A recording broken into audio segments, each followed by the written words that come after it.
At my baby shower, my brother suddenly stood up and proudly declared that he'd been accepted into Stanford. From that moment forward, the attention shifted completely. My celebration quietly dissolved into his victory party. While I knelt down, scraping frosting off the tile, the entire room was already buzzing about his future. I didn't say anything, but the very next morning, my mom found something left behind on the kitchen table and her voice erupted into screams. They always say a baby shower should be a cheerful, tender gathering. Soft pastels draped across the room, gentle laughter floating in the air, and relatives gushing over tiny booties and newborn-sized clothes. That was the vision I carried with me during the 2 weeks I spent planning every detail. It wasn't some over-the-top event, just a warm, meaningful afternoon that felt personal.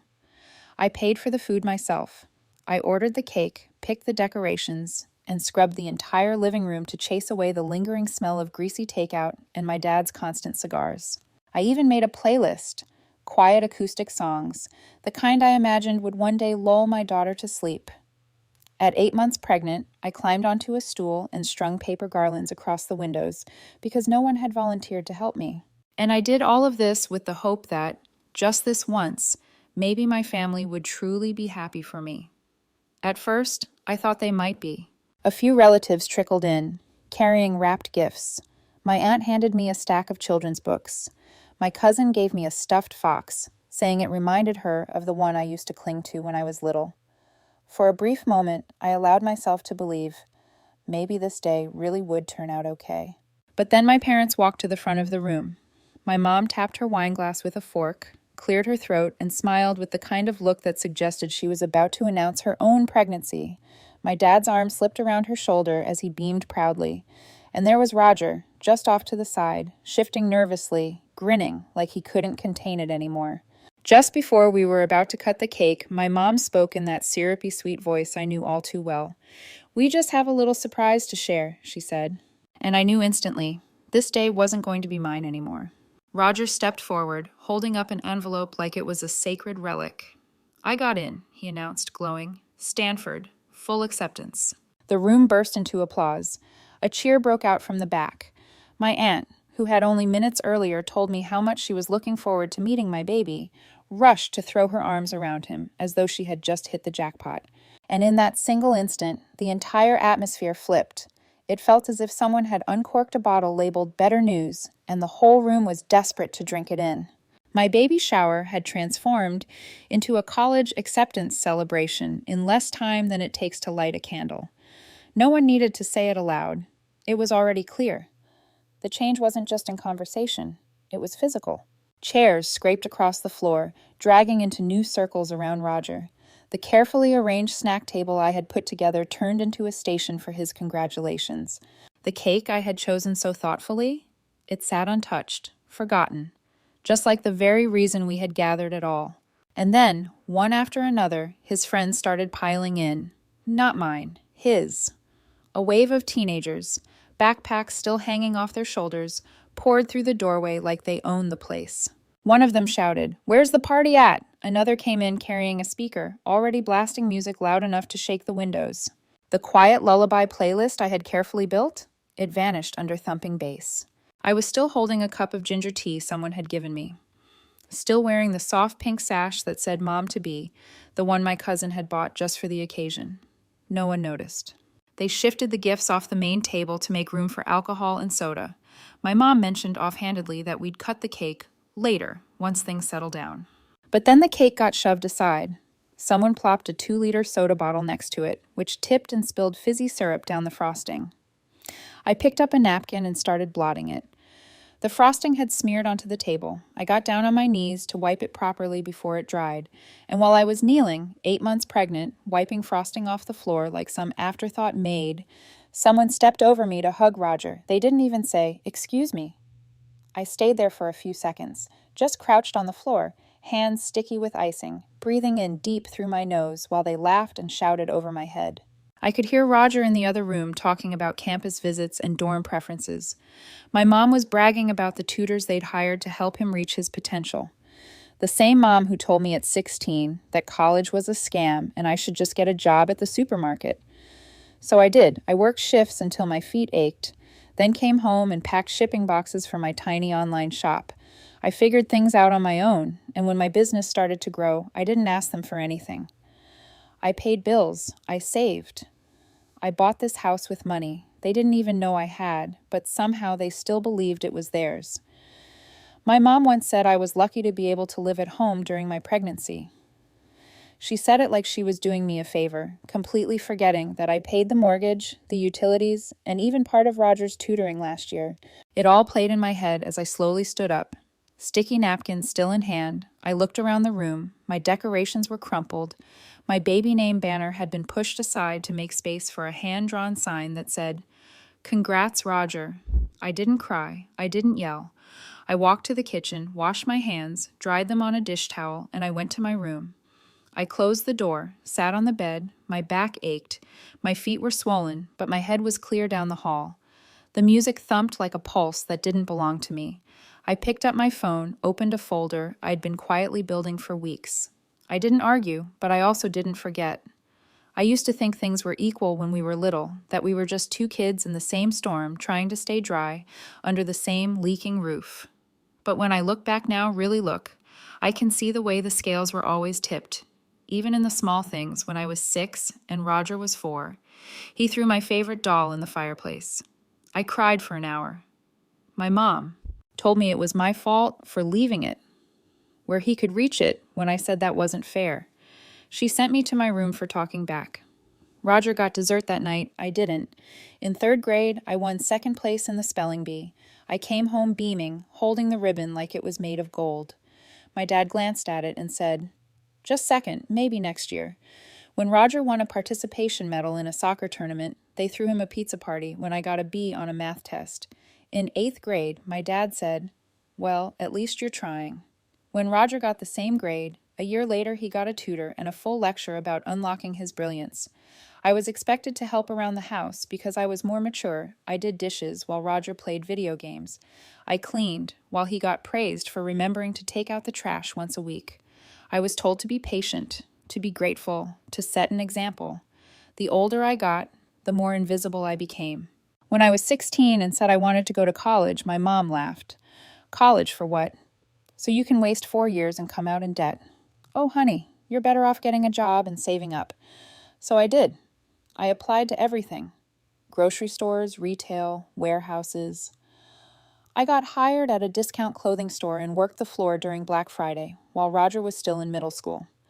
By the time he was 16, he had a brand new laptop, 3 private tutors, and a college prep coach. My parents took out a small loan to cover it. They called it an investment. They never asked me if I needed help with anything.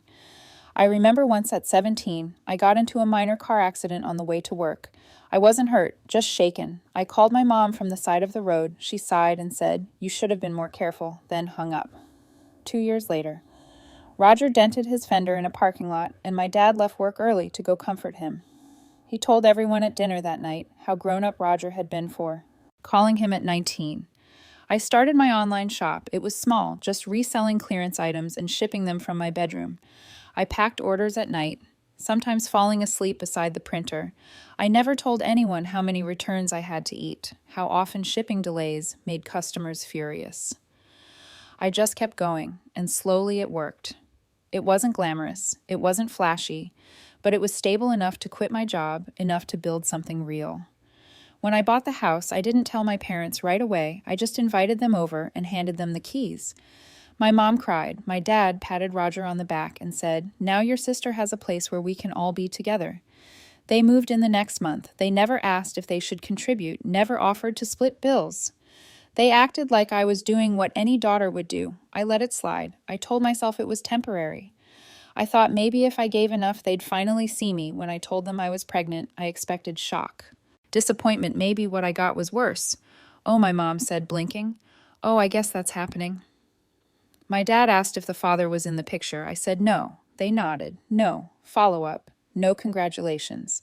They told Roger at dinner the next night. He laughed and said, "Guess we'll have to baby-proof the Xbox."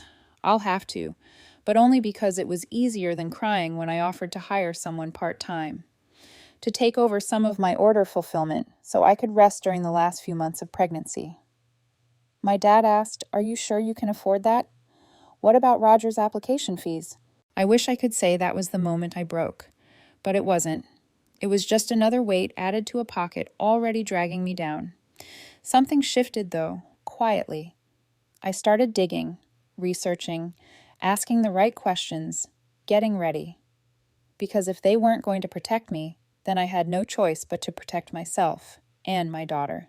I didn't want her earliest memories to be of me cleaning up after people who treated me like a utility. I didn't want her to grow up thinking that love was something you earned through silence and constant sacrifice. So I kept smiling, kept saying yes, kept helping.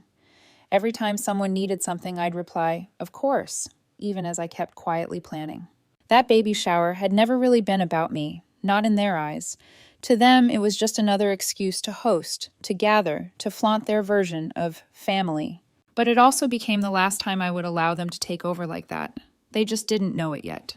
The house was silent, but not the peaceful kind. It was the sort of stillness that hangs heavy, like the split second before a scream, like a breath being held too long. I stood in the kitchen, pouring a mug of tea, the gentle hiss of the kettle the only sound surrounding me. The sun had barely started its rise outside, but inside, the counters were still sticky with spilled soda, and the sink was overflowing with dishes that weren't mine. I had arranged the notices deliberately, one placed in the center of the table, 3 more underneath, each one marked with their names in bold black ink. The baby inside me shifted as I eased into the chair, gently rubbing my lower back. My body was sore, but my thoughts were focused. I had been getting ready for this longer than they had any idea. At exactly 7:02 a.m., I heard the floorboards creak in the hallway, my mother's slippers dragging.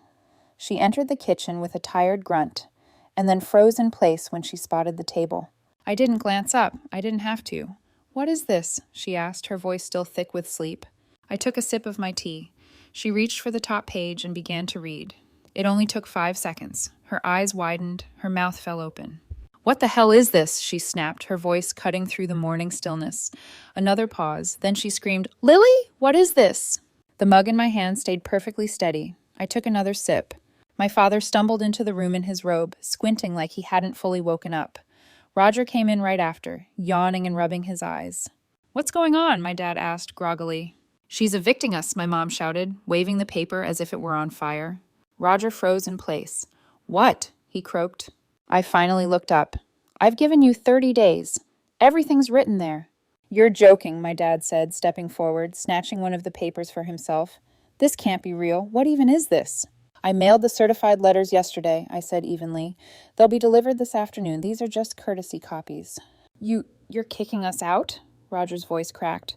"What is wrong with you?" "I'm taking my house back." My mom's hands trembled, and when she spoke again, her voice broke completely.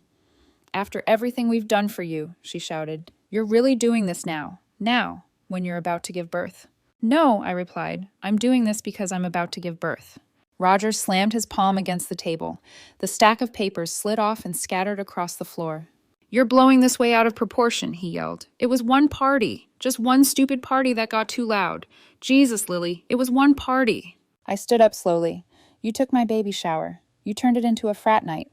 You let people I didn't even know trash my house while I was scrubbing frosting off the floor, like the damn maid we were celebrating." He shouted, "It wasn't even a big deal until you made it one." My mom rounded the table like she might physically block me. "This isn't just your house," she cried. "We've lived here for years." "Yes," I said. "Rent-free." My dad stepped forward, arms out like a mediator. "Come on," he said. "We're family. This is just emotions running high. You don't really want us out. We'll clean up. We'll apologize. We'll make it right." I stared at him. I said, "You'll gaslight me into thinking I'm overreacting like you always do. Then you'll go back to pretending this house and my life are yours to manage." My mom's face was red now. Bright red. She looked like she might explode. "You, ungrateful little brat. You think you're better than us because you started a stupid online store? You think that makes you important? We raised you. We sacrificed for you." I laughed quietly, just one breath of disbelief. "You sacrificed me for Roger every single time." My father's jaw tightened. "That's not true." I turned toward him. "When I wanted to go to college, he told me. It was a scam when Roger wanted it. You spent thousands on tutors when I worked night shifts. You told me to stop complaining." When Roger worked one summer job, you called him responsible, I paid the mortgage, I bought this house, and you still called it ours. Roger slammed his chair back. You've been waiting to do this. You've been planning this the whole time, haven't you? Yes, I said, I have. He looked at me like I'd stabbed him. You're throwing your family out over a stupid party, over a moment that's sick. It wasn't a moment. I said it was every moment for years. This just made it obvious. My mom dropped to a chair and started crying. Loud, dramatic sobs like a soap opera actress. How are we going to live? Where are we supposed to go? What will people think? That's not my problem anymore, I said. We won't. Leave! She snapped suddenly. Her eyes wild. You can't make us leave. You can't just throw your own parents onto the street. I can, I said, and I have. She looked down at the paper still in her hand. Her lips moved as she read the words again, like they might change. This isn't legal, she whispered. I reached into the drawer and pulled out a folder inside were copies of the deed, the notice, the certified mail receipts. I laid them gently on the table. It is, I said. I made sure Roger grabbed the folder and flung it across the room. Papers scattered like snow. You're heartless, he said. No, I said. I'm finally protecting mine. The silence returned. Not the uneasy kind from earlier, this one was heavy. I stood there surrounded by the mess they made, and for the first time in years, it wasn't mine to clean up. I want you all out by the end of the month, I said. I've arranged for a friend to help you pack if you need it. You're not serious, my father said. You'll change your mind. I looked him dead in the eyes. No, I said I won't. Then I turned and walked back to my room past the torn-up streamers, the wilting balloons, and the torn edges of the banner that had once spelled my daughter's name. They had erased me, but I was done being invisible.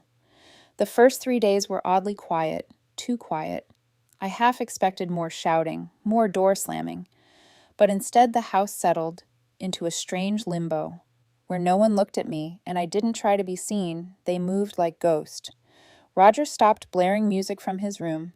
My mother stopped pretending to clean the kitchen. She never actually cleaned. My father sat on the porch for hours, holding the same cup of coffee, barely touched, but I knew the silence wouldn't last. On the 4th day, the calls began. Started with Aunt Rachel, then Uncle Ted, then my mom's friend from church, who hadn't spoken to me in 3 years, suddenly texted, "We're really concerned about you, sweetie concerned." Right? It was obvious my mother had begun her campaign. She'd been painting me as hormonal, unstable, probably not thinking straight because of the baby. She's making rash decisions, she'd said to someone. I saw the forwarded message from a cousin. We don't want to stress her out, but she needs help. They were spinning it as concern is love, as the kind of emotional pressure designed to make me feel like the bad guy. The next day, my father asked to talk. We'll start contributing, he said. Rent bills. We should have done that before. You're right, he said it. Like it was a peace offering, like it erased everything you had, years. I said, you didn't just forget, you chose not to. He nodded, then added, but think about what this looks like to the rest of the family. There was the shame card. I smiled and walked away. Day 7. Roger tried a different tactic. I talked to Coach Harrison. He said over dinner. He said if I defer a year, I might lose my scholarship. We have to move right now. I can't focus. I can't even sleep. I nodded. Tough. You don't even care, he snapped. You didn't care when I was 8 months pregnant and scrubbing frosting off the floor. He slammed his fork down and stormed off. Day 10.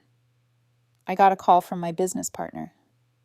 Hey, just a heads up, she said hesitantly. Someone emailed me anonymously claiming you're emotionally unstable and might not be able to handle running the business after the baby comes. They suggested I start looking at new leadership. My stomach sank, but only for a moment. I took a screenshot of the email. Cross-referenced the language with messages my mother had sent before. It matched word for word. I didn't reply. I forwarded it to my lawyer. Day 12, they stopped pretending my mom cornered me in the hallway. I know you. Think you're strong now, she hissed. But when that baby comes and you're exhausted and overwhelmed, we'll see how long this lasts. Don't come crawling back when you realize you need us. I looked her in the eye. I already realized I don't.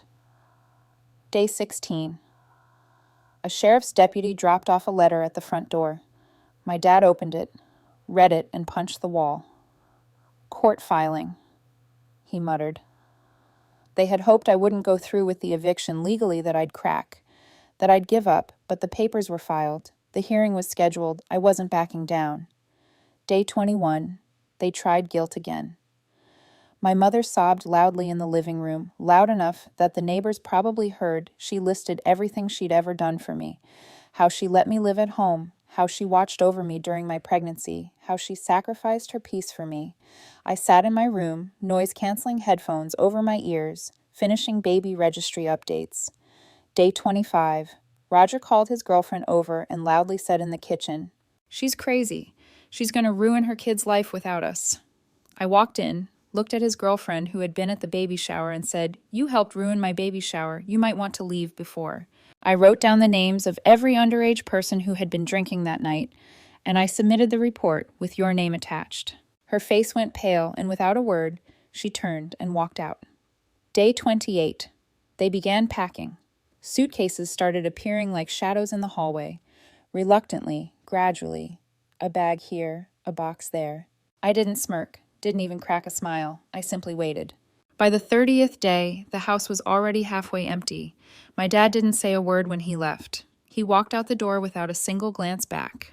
My mother stood in the foyer, arms wrapped tightly across her chest, eyes glistening with tears she refused to let fall. "You'll regret this," she murmured. "Family is forever." "I agree," I answered. "And that's why I'm building one that's truly worth keeping." Roger was the last to leave. He lingered in the doorway, a backpack slung carelessly over one shoulder. "You're lucky, you know," he said. "Now that I'm gone, you've got no one left to blame." "Then maybe I'll finally find some peace," I told him. He rolled his eyes, turned away, and the door clicked shut behind him. Silence. Not the sharp, cutting kind. Not the kind that lingers, simmering. This was different. A silence that felt calm, unburdened. I stood in the center of the living room. The space seemed bigger without their clutter. Brighter, too, like the house itself had been holding its breath and at last could release it. I walked into the nursery, opened in the closet, folded a few tiny onesies, and laid a soft pink blanket neatly in the crib. Outside, the wind drifted gently through the trees. I sat down, one hand resting on my belly. For the very first time in my life, I felt genuinely safe. Not because anyone else made it that way, but because I had created it myself. 4 years have passed. Just last month, my daughter began preschool. She strapped on a little purple backpack and proudly announced she was going to teach her classmates how to draw clouds. She's kind, curious, and determined. She reminds me of myself, only stronger. The business is thriving. I never once had to close, not even during the draining newborn stage. I've hired 2 more employees, and last year we finally crossed the 6-figure line. These days, I no longer work endless hours. I don't grind myself down the way I once did. Now, I finally have space just to live. As for my family, we haven't spoken since the day they walked out. I never reached for them, and they never tried to reach me either. Still, relatives gossip. At weddings, at funerals, whispers always find their way back. From what I've heard, Roger dropped out after his first year. Turns out it's tough to keep up when no one is there to pick up the pieces for you. My parents moved in with one of my uncles, but that arrangement collapsed quickly. He kicked them out after only 6 months, unpaid bills, and my mother, apparently, was unbearable to live with. They're not doing well. And no, I don't feel proud of that, but I don't feel guilty either. I gave them chance after chance. All I ever asked for was the bare minimum. And when they refused to give even that, I finally stopped giving everything. Some claim family is unconditional, but to me, respect is what should be. So that's my update. Do you think I made the right choice? Leave your thoughts in the comments, and don't forget to subscribe for more stories like this.